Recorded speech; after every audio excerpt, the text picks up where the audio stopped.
Hello, my little woolies. Today I'm sharing with you some tips that will help you to improve the tension on the first and the last stitch to avoid ugly sloppy edges. This is what I always do to ensure perfect edges when knitting. Remember, you can find the written instructions on my website, sewwoolly.net. There is a link for you below this video on the description box. Tip number 1. Starting on the first row, don't stretch the first stitch too much. When inserting the needle, don't push it. Knit the first stitch using just the tip, so the first stitch isn't overly stretched out, and knit the rest as usual.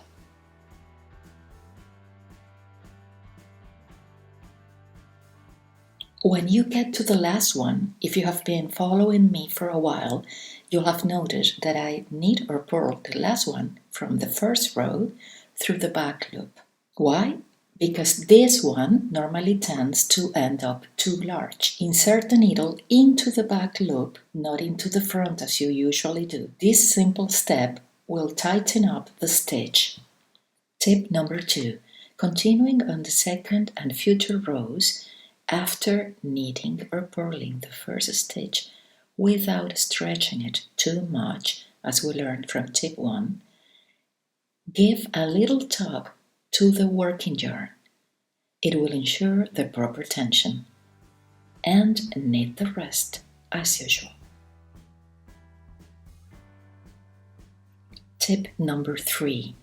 When you get to the last stitch, follow tip number 1. Don't stretch it too much either.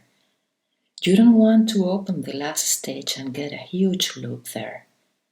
Insert just the tip of the needle and then either knit or purl. And finally, if these tips still don't work for you, tip number 4. Always knit or purl the last stitch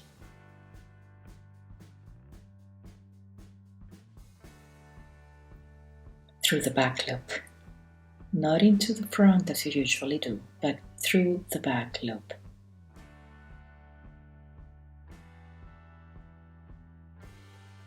There you go. I hope that helps. Please practice these tips and tricks and let me know how you get on in the comments below. Hugs and happy knitting. And don't forget to subscribe to my channel.